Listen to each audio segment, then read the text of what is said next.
हम संगीता ठाकुर स्वागत करे छी अपन यूट्यूब चैनल मिथिला के नगरिया में।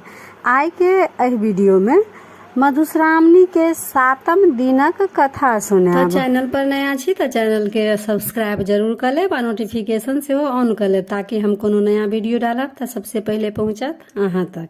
तो चलू अब मधुश्रावणी के 7म दिनक कथा गौरी के तपस्या के कथा सुनी। गौरी कामदहन आ महादेवक व्यवहार देख कऽ डेरा गेली। हुनका कतौ चैन नहि भेटनि, सदैव शिव शिव रटैत रहथिन। एहि बीच हुनका नारद मुनि सँ भेंट भेल। ओ महादेव के प्राप्त करबाक उपाय पुछलथि। नारद कहलखिन, बिना तपस्या के महादेवक दर्शन भेनाइ कठिन अछि। हुनका केवल तपस्या सँ प्राप्त कऽ सकैत छी। तखन सखी सब महारानी मैना के सब बात कहलकनि। मैना गौरी के बजा कर कहलकनि, अपने घर में सब देवता अछि। एहन सुकुमारी शरीर से वन में तपस्या केला से बड़ कष्ट हैत, तै हेतु हमर विचार से घरे में तपस्या करू। मुदा गौरी के ई बात नहि जँचल। बिना महादेवक तपस्या हुनका चैन नहि भेटनि। गौरी के दुखी देख कऽ माय बहुत चिंतित भेली।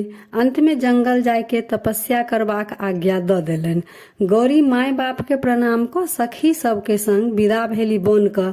ओ पटोर आ गहना खोलि कृष्णा जी आ बलकल पहिर लेलनि आ गौरी शिखर नामक चोटी पर गेली। फल फूल से लदल मनोरम स्थान के देख कऽ ओकरा साफ कऽ तपस्याक वेदी बनौलथि। ओहि पर बैस कऽ कठिन तपस्या आरंभ केलथि। गर्मी मास में चारू कात धूनी लगा कऽ सूर्यक दिस तपस्या करथिन आ बरसात में भीज कऽ स्थान पर अपन तपस्या करथिन। जाड़ मास में जल में ठाढ़ भऽ कऽ तपस्या करथिन। जे तपस्या मुनिगण सँ पार नहि लागल से तपस्या एकटा सुकुमारी कन्या के करैत देख मुनि लोकनि के हुनकर दर्शन करऽ आबऽ लगलै। सब हुनकर प्रशंसा करऽ लागल। ओहि आश्रमक अद्भुत हाल छल। ओतऽ गाय सिंह एक ही घाट में पानि पीबैत छल। गौरीक तपस्याक प्रताप सँ कैलाश आ गौरी शिखर में कोनो अंतर नहि रहल। गौरी सँ प्रभावित भऽ ऋषि मुनि सब नारदक संग महादेव ओतऽ गेला। हुनका सब विनम्र भऽ कहलखिन, हे महादेव, गौरी तऽ एहन तपस्या कऽ रहल छथि जेहन आइ तक नहि कियो केलक आ नहि कोई आगू कऽ सकत। आबहु प्रसन्न भऽ हमरा लोकनि के काज करियौ। महादेव कहलथि, गौरी अपन तपस्या सँ हमरा प्रसन्न कऽ देलनि। आब हुनकर मनोरथ पूरा हम करब। अहाँ लोकनि जाउ, अहाँ सभक काज अनायासे भऽ जायत। महादेव एकटा बूढ़ बाबाजी के रूप धऽ गौरी के तपस्या के स्थान पर गेला। बाबाजी के रूप देख कऽ गौरी हुनकर स्वागत सत्कार केलनि। बाबाजी प्रसन्न भऽ हुनका पुछलनि जे कोनो तरहक विघ्न बाधा तऽ नहि अछि। इहो पुछलनि जे कोनो कामना सँ एतेक पैघ तपस्या कऽ रहल छी। गौरी अपने कुछ तऽ उत्तर नहि देलक। सखी सबके इशारा केलनि। ओ कहलखिन जे हाँ, हमर सखी महादेव सँ विवाह करबाक कामना सँ तपस्या कऽ रहल छथि। जहिये ई तपस्या शुरू केलनि तहिये आश्रम में फल फूल लगेलहुँ आ ओ सब गाछ बढ़िया सँ फल फूल दऽ रहल अछि, लेकिन हिनकर कामना के फलक अखन अंकुरो नहि फूटल अछि। बाबाजी गौरी सँ पूछलक कि ई बात सत्य अछि। गौरी उत्तर देलनि, हाँ, ई सत्य कहैत छथि। ताहि पर बाबाजी अपन निराशा प्रकट करैत विदा भेला। जे हुनका होइ छलनि जे गौरी कोनो पैघ कामना से एहन कठिन साधना में लागल छथि। गौरी हुनका जाइत देख कऽ रोकै के प्रयास केलखिन आ पुछलखिन, हमरा सँ कोन अपराध भेल जे एना निराश भऽ कऽ जा रहल छी। बाबाजी बजला, अहाँ हमर अपराध तऽ नहि केलहुँ पर अपन हानि कऽ रहल छी। हमरो पहिने अहाँ पर श्रद्धा भऽ गेल छल, मुदा अहाँक अभिष्ट बुझि घृणा भऽ गेल। अहाँ असरफी बेच कऽ माटि कीनऽ चाहै छी, हाथीक सवारी छोड़ि बरद पर चढ़ऽ चाहै छी, सूर्यक प्रकाश छोड़ि भगजोगनी इजोत में रहऽ चाहै छी, कोठा सोफा त्याग मरघट में रहऽ चाहै छी।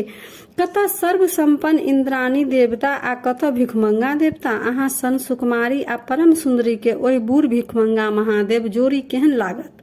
अहाँ एहन चंद्रमा सन मुँह आ महादेव के दाढ़ी मोछ छनि। अहाँ कमल सन आँखि छनि आ हुनका 3टा आँखि छनि। अहाँ के माथ में फूलक बेनी आ हुनकर माथ में आ देह में छर। अहाँ के शरीर में सोना के गहना आ हुनका शरीर में सांप लेपटायल छनि। गर्दन में मुंड के माला छनि। अहाँ मंगलमयी आ ओ अमंगल छथि। अहाँ महाराज हिमालय के बेटी आ ओ ककर संतान छथि सेहो हुनका नहि बुझल छनि। धनिक तेहन छथि जे देह पर लत्तो मात्र नहि छनि। कन्या लेल लोक बर में जे गुण तकै अछि ताहि में एकोटा गुण महादेव में नहि छनि। हुनका सँ विवाह केला सँ अहाँ के कोनो मनोरथ नहि पूरत। अहाँ पर महादेवक जे कनियो अनुराग रहतनि तऽ ओ कामदेव के नहि जरबतथि। ओ अहाँके योग्य वर कदापि नहि छथि। ई सब सुनि कऽ तऽ गौरी के देह में आगि लागि गेलनि। ताहि पर गौरी कहलखिन महादेव निर्गुण ब्रह्मा छथि। ओ अपन इच्छा अनुसार सब रूप धऽ सकै छथिन। ओ ब्रह्मा के रूप धऽ संसारक सृष्टि करै छथि। सभक आदि पुरुष वएह छथि। हुनकर बाप पुरुष के भऽ सकैए, सबके पिता ओ छथिन। सब विद्या वएह छथिन। हुनके श्वास सब वेद बहरायल अछि, तखन ओ मूर्ख कोना भऽ सकै छथि। कोनो गरीब लोक मन से हुनकर पूजा करैन छनि तऽ ओ अत्यंत धनिक भऽ जाइ छथि। हुनकर लीला अपरंपार छनि। सुंदर से सुंदर आ कुरूप से कुरूप हुनके रूप छनि। ओ कहियो अमंगलकारी नहि भऽ सकै छथि। अहाँ अपने पापी छी, तैं हुनकर रहस्य कोना बुझबनि। अहाँके हम सत्कार केलहुँ, अहाँसँ गप केलहुँ, एकर हमरा प्रायश्चित करऽ पड़त। बाबाजी फेर किछु बाजऽ लगला, लेकिन गौरी तमसा कऽ अपन सखी सबके कहलकनि कि हिनका हमर नजर से हटा दिअ, हुनका लऽ जाउ। ओ कहलखिन जे फेर ई महादेव कखने तऽ हमरा लग निंदा करऽ लगतथि, जे कि हमरा नहि नीक लगै अछि। पैघक निंदा केलासँ करय बला के तऽ कम पाप लगै छै, लेकिन सुनऽ बला के बेसी पाप लगै छै। हम महादेव के निंदा आब नहीं सुनब। ई कहि कऽ गौरी ओतऽ से तमसा कऽ विदा भऽ गेली।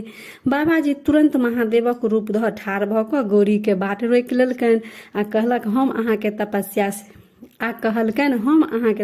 से प्रसन्न छी। जे वरदान मांगब से मांगू। आइ से हम अहाँके कीनल दास छी। गौरी लाज ओ आनंद से काठ भऽ गेली। महादेव कहलथि आब अहाँके वियोग हमरा सहल नहि जाइ अछि, कैलाश चलू, ओतये बियाह करब। गौरी लाजे महादेव के किछु नहीं कह सकलखिन। ओ अपन सखी द्वारा कहबेलखिन जे यदि अहाँ हिनका पर प्रसन्न छियनि तऽ हिनकर अनुरोध मानि लियौ। अखन हिनका बाप के घर जा दियौ। अहाँ कोनो पैघ लोक के हिनकर पिता के एतऽ पठा कऽ हिनका संग विवाहक प्रस्ताव रखियौन। विवाहक जे प्रचलित नियम अछि ताहि अनुसारे विवाह होय, जहि से हिनकर पिता के गृहस्थ आश्रम सफल होइन आ यश पसरनि। गौरी के बात मानि कऽ महादेव अंतर्ध्यान भऽ गेला। हिमालय आ मैना गौरी के सखी सबसँ सब बात सुनि कऽ प्रसन्न भेली। ऋषि मुनि समाचार पाबिते हिमालय ओतऽ एला आ सब हिमालय के बधाई दिए लगलनि आ सब खुशी मनाबऽ लगलथि। तऽ यह रहा 7म दिनक कथा। अब गौरी के विवाहक कथा आ बर बरियाती के जतेक वर्णन अछि से 8म दिनक कथा में अछि। तऽ ई आयत अगला वीडियो में। तऽ वीडियो केहन लागल कमेंट जरूर करब आ नीक लागल तऽ लाइक शेयर सब्सक्राइब कऽ कऽ मैथिली भाषा के सपोर्ट जरूर करब। तऽ फेर उपस्थित होइ छी एकटा नया वीडियो के संग। ताबे तक जय मिथिला, जय मैथिली।